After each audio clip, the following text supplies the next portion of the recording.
I am John, born in 1386 in Capistrano, Italy.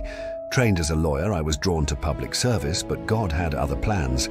After a crisis in my life, I entered the Franciscan order, giving myself to penance, study, and preaching. My voice rang out across Europe, calling people to repentance and renewal. I became known as the soldier saint, not for violence, but for defending Christendom in its hour of danger. When the Turks threatened Belgrade in 1456, I rallied the Christian army with the cross held high, urging courage and trust in God. Victory was won, and Christendom was spared. I died soon after, worn out from labor and preaching. To you I say, use your gifts, whatever they are, for God's glory.